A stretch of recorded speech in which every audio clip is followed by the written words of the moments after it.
Welcome to the Belonging Podcast by Elevate Villages. I'm your host, Melissa Kaye, and today I am doing our Founders Log number 2 because I am celebrating something major and I hope you'll celebrate with me. We have passed our 10th episode. This is officially episode 11, and in the podcast world, that's a big deal. So I was talking to my best friend and I was telling her about the 10th episode. I was so excited about it. And I said, you know what? I think I'm going to do a founder's log next because I kind of want to download everything I've learned about having a podcast and what all of my amazing guests are teaching me about belonging. And we just got to talking and she is awesome. And I have known her, well, we've known each other for close to a decade. And we came up with this fabulous idea that why doesn't she come on this founder's log with me and actually interview me about the experience? So I'm so excited that she said yes and that she's going to put me in the hot seat today. And so I want to introduce to you my bestie. She is an influencer, goes by the handle Gurlflex, and she's also walking on a path to make her dreams come true of being a commercial pilot.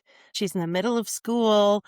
I'm just so proud of her, and I'm so honored to have her in this lovely space. So welcome to my friend, Cassidy Patrick. Oh, thank you, Melissa. Hey, everyone. Wow, what an honor to be on this podcast. This is super cool. I love that I'm kind of putting you in the hot seat. I don't know if I love that, but yeah, I think it's so cool. And now I hope, because, when Cassidy and I talk, it can get a bit spicy. So we are both committed to being on our best behavior, but, we'll see what happens. Our best behavior. Yeah, we'll see. Well, thank you for the introduction. I guess I really want to start it off, girl, by kind of maybe you could tell the listeners like how you got to this point, like what made you want to do a podcast. Let's start from the very beginning. I mean, I know the beginning, and I know how great you are and how empowering you can be and how inspiring, and I've watched you over many years um make people feel like they belong, and I've watched that. I've watched you grow. And yes, the listeners out there, I think they would like to know how you got to where you are now. Tell us about it. Wow. Okay. So a few years ago, when I started the journey to build Elevate Villages, there were so many, so many people tell you, you should do this, you should do this, you should do that. And trying to get a huge nonprofit like this going from the ground it's a really big deal. So somebody had mentioned a podcast a few years ago and it didn't feel right. It wasn't the right time. But as I started talking to people about Elevate Villages, which for those of you who haven't followed us for long, Elevate Villages is a place of that we're going to be building for youth who've aged out of foster care. At 18, often they're picked up by CPS and then left somewhere. And they have had years of being switched from home to home. They often haven't finished high school. They don't have a car. They don't have a job. And they're just dropped somewhere and they're supposed to somehow be able to figure life out without having anyone. So that's Elevate Villages. So as I would talk to people about it, and it's a village with tiny homes and with resources and centers and all of that, what I realized is that people would take away that I was building housing. And while that is a piece of Elevate Villages, it's so much more. Elevate Villages is actually all about building belonging. As I started kind of wrestling with how do we build belonging and what is that, a coach came into my life and he said, your deepest fracture is your biggest opportunity for impact. It stuck with me. I realized that while I was never a foster child, the deepest fracture in my own life was so often feeling like I didn't belong. And when I looked back, I realized that my entire life, I had tried to earn belonging. I tried so hard. Cassidy, you know a lot of my story. I performed, I achieved, I overachieved, I worked overtime just to get acceptance. And I would just always do whatever I needed to do to try to make everybody else happy and to please people. And so what I realized was there had constantly been this a fracture, this emptiness that I couldn't, no matter how much I achieved, no matter how much I performed, that ache never went away. And so starting this work with belonging, I realized that if you have to work for it, it's not actually belonging. And that's when it all became clear that the problem that these youth face isn't housing, it's this us versus them culture, like this others war. They're the other. They're in the shadows. The whole history of foster care is all about keeping that in the shadows. We don't want to see that. We don't want to know that that happens. And so these youth, by absolutely no fault of their own, are put into a system that they're already losing. They don't belong. They don't get the right education. They don't have the right parents. They didn't grow up on the right side of of the town. And so a world that doesn't provide a space for them and keeps them in the shadows, it's really all they know. So all of those kind of learnings kind of came together, and that's when Elevate Villages really came alive. And that's the reason why it's a village. It's not just housing. It's not just a community. Like, this is a village, because what we're building is something where belonging isn't earned. Belonging is designed. Belonging is protected. And that through everything we set up, belonging is the practice. And so once I started talking about belonging, I couldn't stop. I would weave belonging into all my conversations. I would ask people about it. I actually hosted a belonging roundtable, and I asked lots of questions. And while I was sitting there listening and watching others discover their own stories around belonging, it became an amazing space of discovery for me, of learning, and I would say also of healing. So after the roundtable, it was very obvious that these conversations needed to be recorded. They needed to be treasured and archived. And what better way to do that than a podcast? Wow. Thank you for that. Yeah. I always love hearing about it, even Hmm. though I know You were there I every love to hear step. about it. Yeah. It's hard when you go back sometimes because, there's all these little windy roads that bring us to where we are. So, Yeah, yeah, it's like a snowball effect almost. I would say that's true. Yeah. Every little bit you do.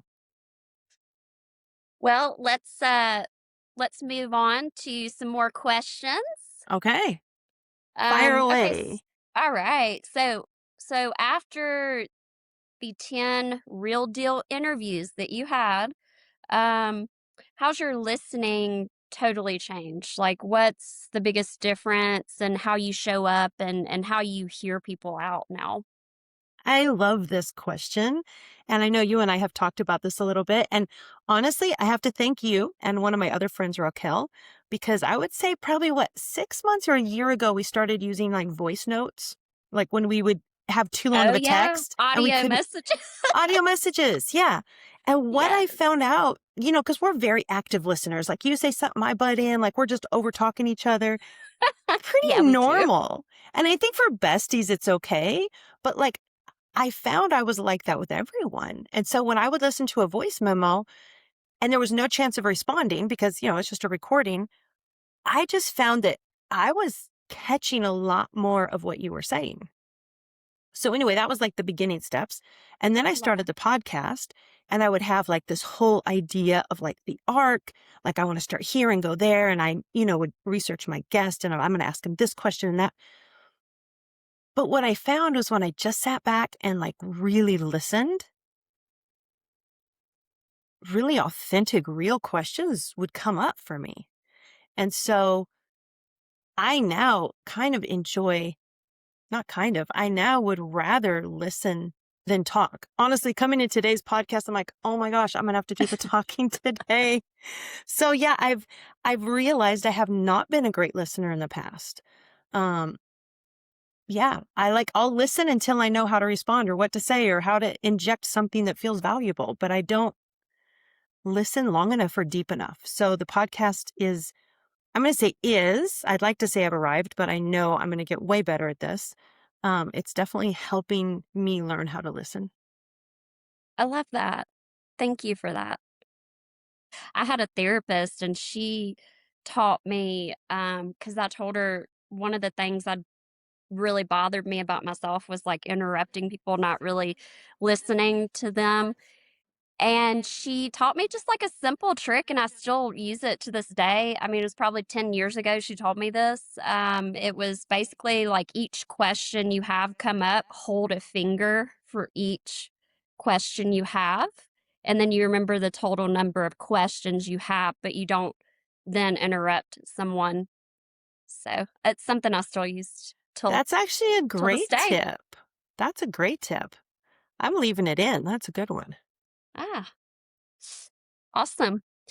All right, let's move on to the next question. So, what's the one common thread that surprised you the most? How people actually experience belonging? Hmm. Ooh, that's a hard one. So, a common thread, there's a few that are coming up for me. First off, there's lots of threads that are not common. What I'm finding is that when I talk to people about belonging, they all come from like different facets. Like some people, it's about a place or a person or a career or a time. But I think after the conversations unfold, there's definitely a thread of everyone has a point in their life where they don't feel like they belong. Like that's not uncommon. It's common to not feel like you belong. And maybe not on the whole, like a lifespan, or maybe not as deeply as I felt it or other people feel it, but everyone has a point where they didn't belong and they knew it. And then the other really common thread is how much as humans we all want belonging. There has not been a single interview that I've talked to somebody that they're like, it's just not a big deal. And they don't have to qualify by thinking it's a big deal to be on the podcast. Like literally, we're telling their story and then we delve into belonging. So, yeah, everyone wants it and everyone has felt the lack of it at some point in their life. Very true. So, what's a belief? Sorry, not what's a belief. Cut. Edit that. Okay, so be honest.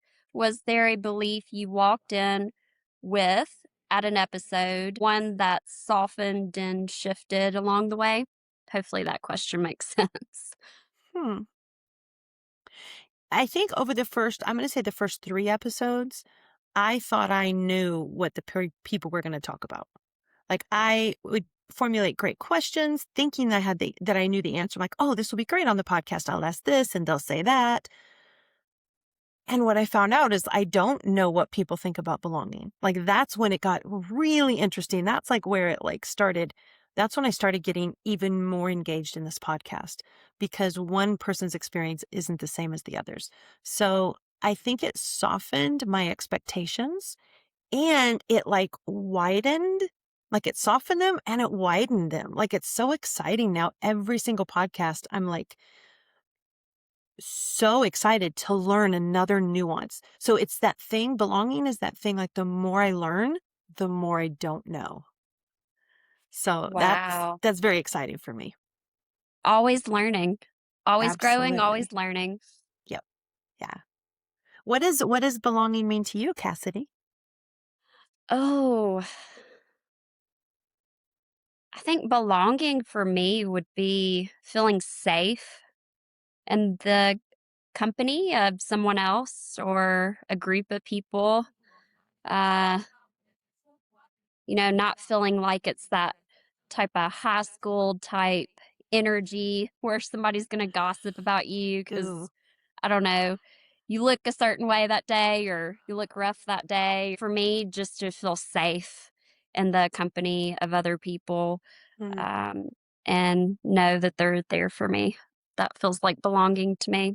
that's beautiful. I love that. Safe haven. I think safety is a really big part of belonging. I think so too. for sure. So, is there a part of your own belonging story you haven't shared on this podcast yet? So, no pressure, safe space. If you would like to express that, I think Fast people would like to forward. hear. No, no, no. There's a lot of my own story that I haven't expressed on this podcast because I'm trying to get everybody else's stories. So I think that was, uh, yeah, coming into this, I'm like, ooh, yeah, hot seat. So there's too much to express like in one question, but the one that comes to mind that I know has not been voiced on this podcast was it was another kind of catalyst of making me do the podcast. So you knew Munchkin. She's my little dog of 17 years. And I think my audience, a lot of them may not know, I never had children and my life changed significantly 11 years ago. And Munchkin was already in my life. So she's the only soul who witnessed all of my different adult phases. She was there when I was married. She was there during my first career. She was there during the transition. She's been on all these adventures with me. But she was 17. And so in the fall, in October, it was time for her to make her transition. And, I had to make that call, which was really hard. And then hmm, it's been a few months, but it still gets me. I know she was a dog, but she was also that person that my baby that I told everything to when I had a bad day. It was just like talking out loud, and those of you who've had dogs will understand. And so the day that she passed and I was burying her and I started writing, I just started journaling about it. And what I realized, and I had already done a lot of work on my own belonging and my own feeling like I didn't belong. But when I lost her, it was like a new level of that one life that I belonged to and they belonged to me was gone. And it made me courageous enough to do this work at a deeper level. Because, the youth that Elevate Villages will serve, they didn't lose a dog. They lost their parents when they were just children, like children. And then most of them would have lost their innocence and lost their dreams and lost their opportunities. So it's so much more. And here I am, like in my 50s, losing a dog and feeling utter like emptiness and loneliness. So yeah, I definitely hadn't told that story on this podcast, and it's definitely a huge part of this journey and what, just a little animal soul can help you feel safe. Like you said, like I was always safe with her.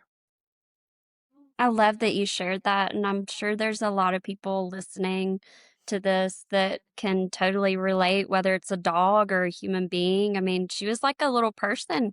She was like my little niece. That's So, right.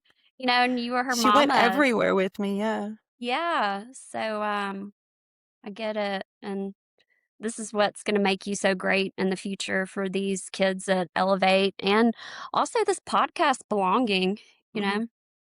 So I'm glad you shared that. Yeah. Thank you. Yeah. Thanks for opening up.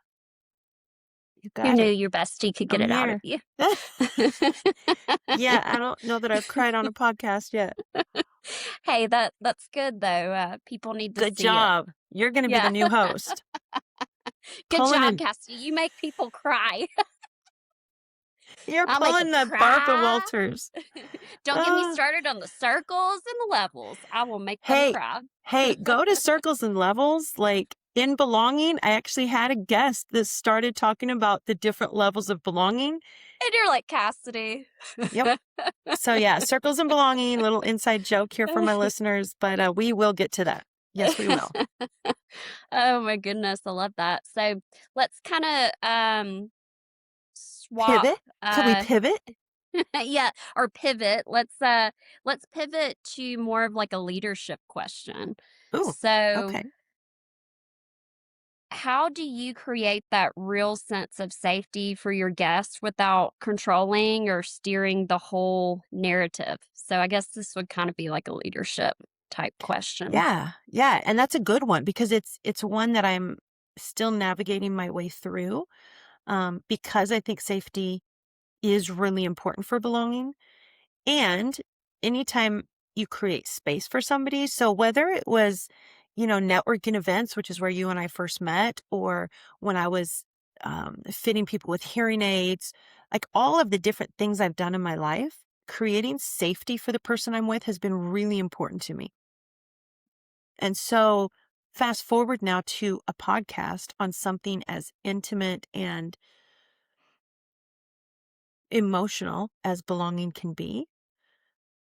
And then right now, the podcast is completely virtual. So, how do I make somebody who, especially somebody I don't know, a lot of my guests are people that are coming on for specific reasons, and I have not met them before, or maybe just, one phone call.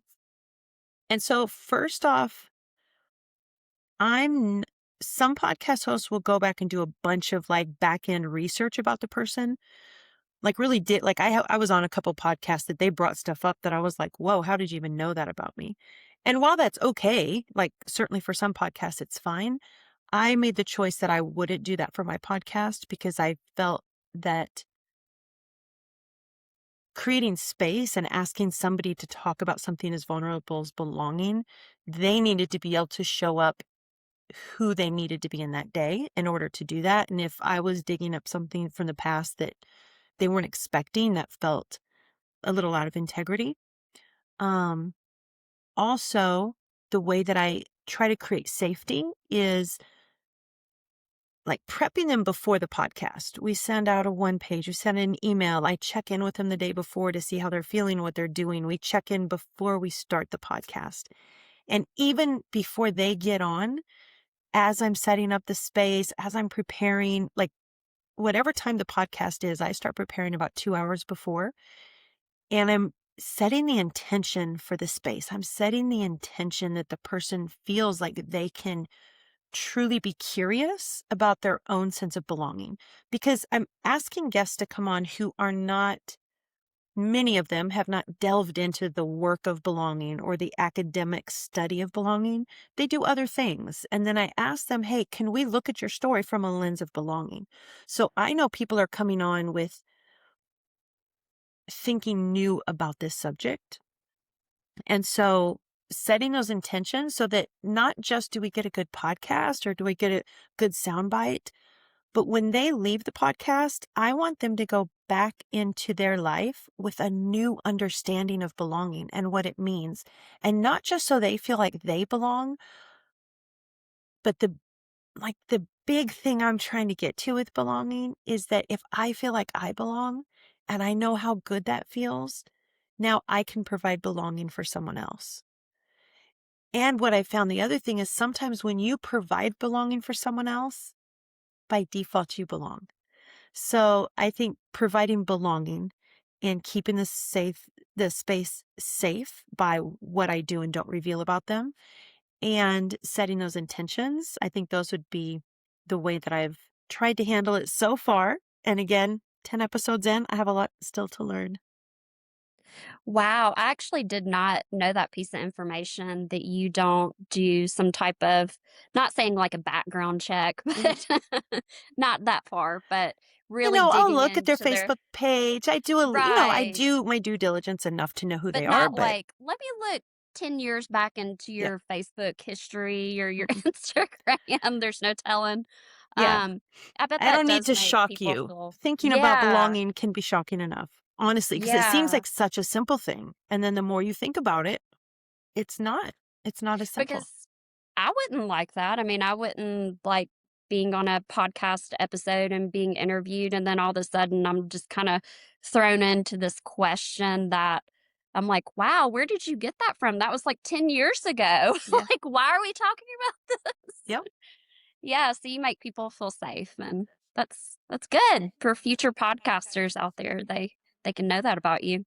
That's right. That's right. So if the Belonging podcast keeps going, which it will, and it hits 100 episodes, Whoop, which it will. whoop. How do you think at that point you would have grown and changed? Or how will you grow? How will you change? Wow. I don't know. I know I will. I know I will grow and change.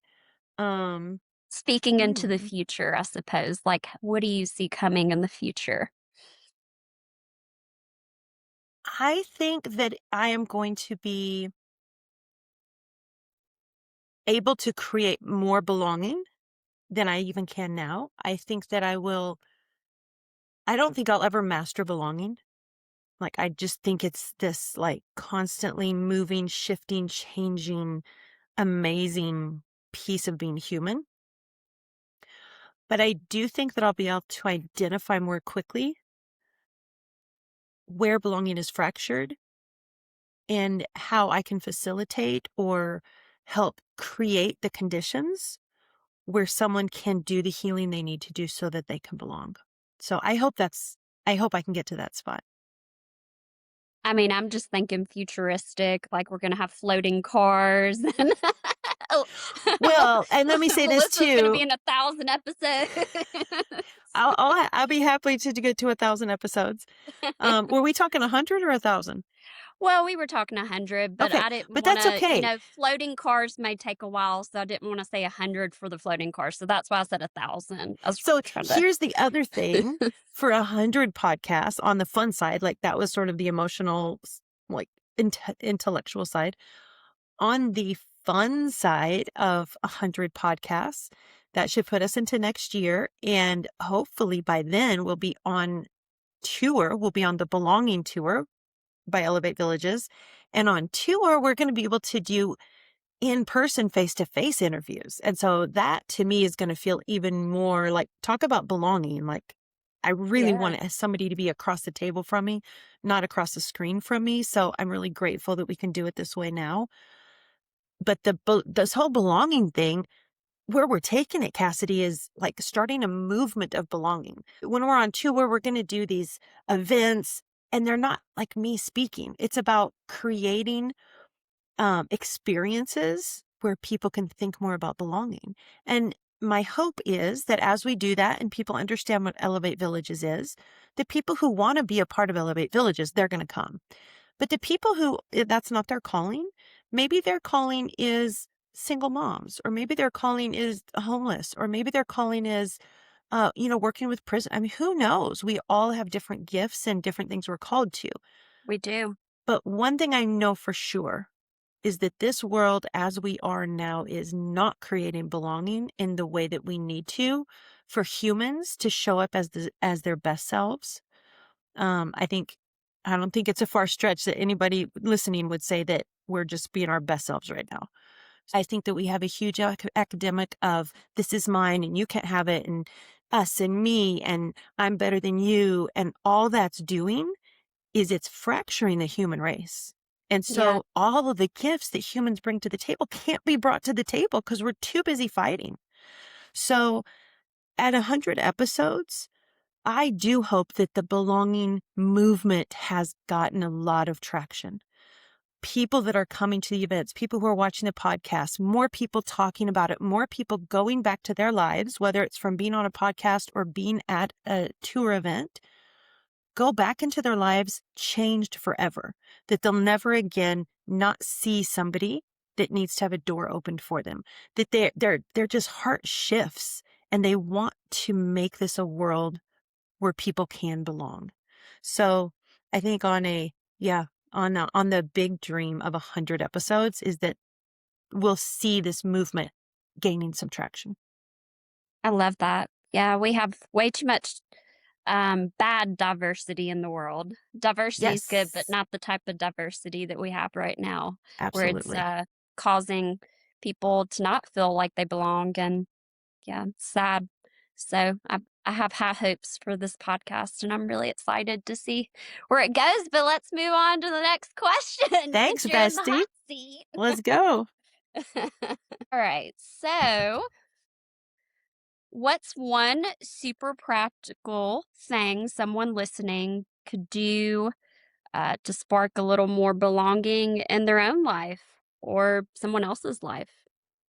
Ooh, I love this question. What is one thing somebody listening can do to spark some belonging in their own life or someone else's life? Is that right? Yep, that's right. Okay. So, to spark belonging in your own life, and this is from a recent episode, my guest, she said, we all already belong. Like we're here, we belong. Yeah. And so I think recognizing that, like she just said it was so simple. And I'm like, oh, Wow. wow. Like we feel like we have to do, like we just belong. And so to create more belonging for yourself, like look at who you are, look at the gifts you bring to the world, look at the good you do and do more of that. And then to create belonging for others, this is I think what really gets the movement going. And from the littlest thing, like create this much more space in your day so that when you're out around people that you can really see them. Like take a moment. We just rush through our days, we're on our devices, like we're just so busy we don't see each other anymore. I thought the other day, like I was in a line and I just never even am impatient anymore because, if I have to wait, I'll just get on my phone. And I was standing there and I was like, wait, I used to talk to people in a grocery store line. So, Cassie, I put my phone down and I waited. Nicest little lady came back of me. I say little lady, she was like a little older lady. And we just had this beautiful conversation. It went through me checking out and went through her checking out. I walked her to her car. I helped her put her groceries in the car. Wow. She had lost her husband a week ago, 1 week ago. And she was all, Oh my like she wasn't gosh. crying. She was just, waiting to check out, but she needed to talk about it. And so I was there for her. It was the most, I mean, it maybe took an extra 7 minutes in my day, but I took time to see somebody. And in that moment, I created belonging for her. And so Wow. look around at all the people. You can just smile at them. You can just say, hey, have a great day. Like acknowledge it. If somebody opens the door for you, don't hold it open yourself and go, thanks. Be like, wow, thank you. Smile and let them open the door. Like belong to each other. I love that. Thank you for that. Yeah, it's easy and it's fun and it makes you smile. Yeah, and it makes for great stories too, because you're like, "Wow, that was so cool that that happened to me the other day." Yeah, yeah, I didn't very know that cool. story, so that's awesome. That Hmm. that poor lady though, I know. poor thing. Okay, moving it, pivoting, pivoting to Pivoting. a pivoting to a different Wait, I different might need some question. tea. Okay, go ahead. Okay, so dream big on this one. If Okay. we started designing cities around belonging instead of competition, what would look totally different about that? Hmm. Instead of competition. Yeah. Well, it would look like Elevate Villages. Yeah. It's such a great question. And I just finished a book called Welcome Homeless by Alan Graham. He is the founder of Community First out in Austin, Texas. And they have actually built this city of belonging, and it's for the chronically homeless. We don't have time to go into it now, but it is a fascinating, amazing model. It's very similar to the Elevate model, except obviously a slightly different population. But in it, he talks about like the walls we put up right now is what's keeping us all from belonging together. We want our big houses with our big fences and we don't see each other and we go into our garages and shut the garage. Like all of that neighborly stuff is gone. And I was so excited when I found this model of Community First in Austin because it's so, so close to the Elevate Villages model. And I hadn't yet found anywhere that was doing that model. But they have tiny homes built around walkways with places to sit and chat along the way. And there's places to do art and there's just places to be and belong. And they have little fire pits all around so at night everybody can sit around and belong to each other. So I think if we weren't so busy competing for the bigger house and the better car and the fancier wardrobe and the next million or the next billion, or if we really were more worried, we're more focused on humans and the beauty that all of us bring to the table, I think our cities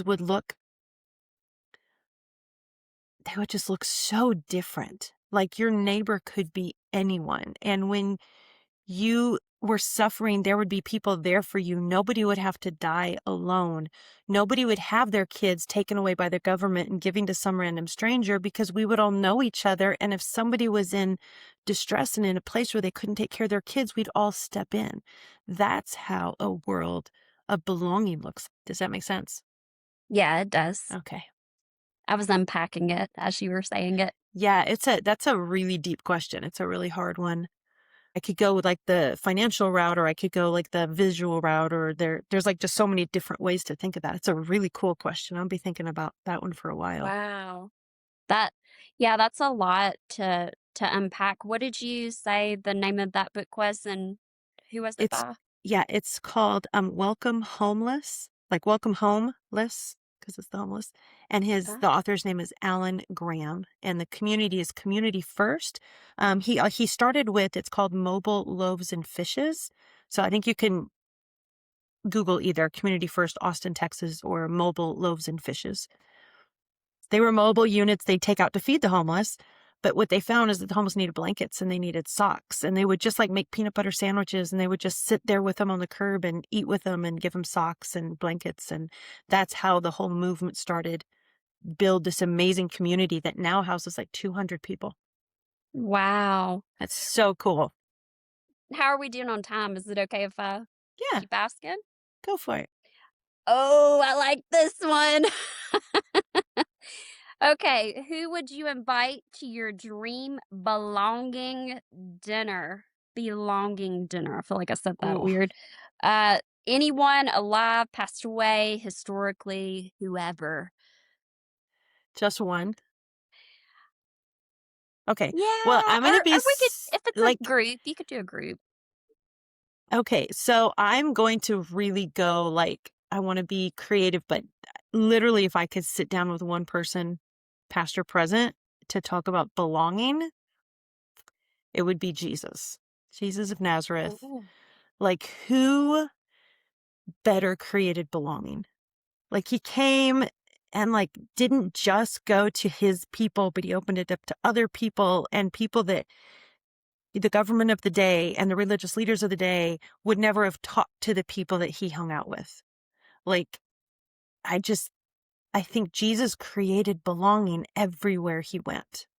And then he chose to create belonging like on a spiritual level. So, not to get religious or anything, but just as a human, when no matter what you believe, like the historical figure of Jesus was unlike any human before or after.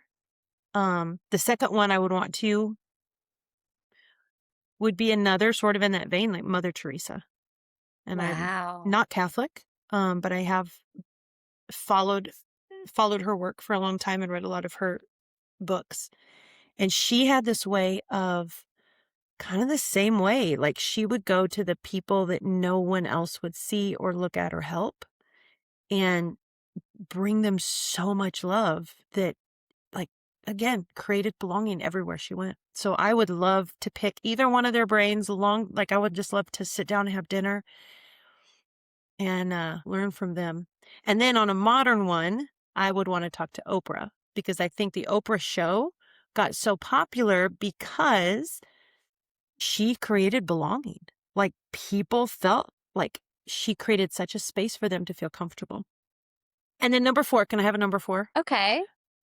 Uh-huh. Okay, number 4, I'm going to have four choices because I love this question. It would be the most current person, which is the host of The Diary of a CEO. Oh, is that Stephen Bartlett? Bartlett, I think. Yeah, Bartlett, Stephen Bartlett. yeah. "Hey, Yeah. Stephen Bartlett, you need to be on the Belonging podcast." Come on. She wants to interview you. Oh, Yes, oh my interview. gosh. So when so this is crazy. When I first, like my first 2 or 3 podcasts, I'm like, how do they, it didn't dawn on me that podcasting was like an art. It just was like, oh, well, I like to talk about something, so let's talk. So I started watching like the greats. And I think, in my opinion, Stephen Bartlett is the greatest right now. And so I just started watching him do it. Like I started really getting into his podcast and watching how he would formulate questions and how he would follow the conversation. And I do believe he also creates a really wonderful sense of belonging on his podcast. He doesn't talk about belonging, but I would love, as one baby podcast host to another who's been doing it a really long time and does it amazingly, I would love to pick his brain on how he creates belonging within the podcast. Oh, I love that. We totally just set up a challenge for him. Challenge. He has to come on the podcast now. Why not? Come on. Come on, Steven. I love that. That's awesome. So you had 4 and I liked all 4. I liked the Jesus one. That was pretty cool. Yeah. Yeah. I mean, people today still belong because of the work he did. Like, come on. Yeah, exactly. And they will forever. It will be forever in time. That's right. That's right. So I kind of got a fun one for you since, Okay. I'm going through pilot school. I gotta Yes, throw Captain this one. Patrick. Captain Patrick. Here we go. Well, one day, Captain. I gotta get Well, past the student part I'm first. envisioning. I'm envisioning. I love it. Manifesting for you. Yes, manifest it, girl. Okay, so here's the fun one. Okay. Um, Okay. is belonging more like a runway, an airplane, or the cockpit? A runway, an airplane, or the cockpit. Okay. Okay. So I am going to take the easy way out and say it's all 3. Oh. Belonging is like a runway in that you can pave the way for someone to belong Ooh. by being intentional in how you create events, how you build spaces, how you invite people into things. That to me feels runway-ish. Belonging is like an airplane because belonging can have proximity. So an airplane shows us belonging because and I'm thinking of a commercial flight, if you're sitting on an airplane with 150, 200 other people for that hour or 10 hours or however long you're on the airplane, you belong to each other. So belonging is like an airplane in that when you're that near people, you belong together and you can create havoc by being mean, or you can create a lot of great experiences. Like, who hasn't been on an airplane and sat next to somebody super interesting? Yeah, Like, I have so many times. It's the best. And I then a know. Great cockpit. conversations. How can belonging? Ooh, and next time I'm on an airplane, whoever sits next to me is gonna have to talk about belonging. You can already tell that. Oh, I love that. Um, belonging in the cockpit. You belong there, Cassidy. You belong in the There's cockpit. really only 2 people that belong there. There should be You. nobody else. I'm just If saying, there's like, you another belong in the person, cockpit. Like, you, Cassidy Patrick, belong in I a cockpit. do. So that's what I'm going to say about belonging in the cockpit. I don't I belong in a belong there. cockpit. I don't belong at all. I I'd will be be like, scared ooh, for you what to be does in this there. button do? What does that button do? I'd be like, No, "Stop touching buttons. No more non-belonging for me. button touching." You'd be like a kid in the car. "Stop. No more touchy." For sure. Are we good with time? Can I keep going? Keep going. Keep This going. is fun. I love this. All right. How about this one? So, if your younger self walked into one of these podcast chats right now, would she feel safe and seen? My younger self, Yeah. I'm going to say no, because she never felt safe, because she always had to perform and just try to be good enough. Like, hopefully I say everything perfect, and hopefully I do everything perfect, and hopefully I don't disappoint anybody or let anybody down. So no, she wouldn't have felt safe. Wow. Thank you for that. And kinda tapping off of that, you know how much of a perfectionist I am. I kinda had some preconceived notion of coming into this podcast, even though I have you in the hot seat, that it was not gonna be good enough, but as soon as we started talking, like, it just started flowing, and I do feel safe in this podcast even though, Good. you're in the hot seat. I'll try to keep you feeling safe. I'll try not to, like, throw any bombs out there. It's okay. You're I'm always cool if safe you with want me, to. Cassidy. Okay, so what is something people often misunderstand about you that actually impacts how you feel belonging? Whew. This one, Kinda like a judgment maybe that somebody has about you yeah, that you feel. I think that often, and this isn't all on them for thinking this. I think sometimes it's how I perform or act. But I think being a single woman who takes care of herself and has her stuff together, I think the misconception is that I'm strong and I've got it all together and I'm fine. Because then people don't really check in on you and they're like, oh, you're great. Oh, you're so strong. Oh, you're so resilient. And while, yes, that's true, that doesn't create belonging for me. That creates more expectation for performance. So part of it, like I said, is on me, like learning to show up without my super girl cape on. But at the same time, I think as humans, when we see those people who have it all together, we need to understand that nobody has it all together. Like we all have the struggles we all have, whether it's insecurities or whether it's parts of ourself we have to hide. And as a human, to show up looking for opportunity to support another human instead of showing up going, oh, good, she has it all together. What can I get from her? Or I don't have to worry about her. She's fine. Just because you don't have to worry about me doesn't mean I'm fine. Wow.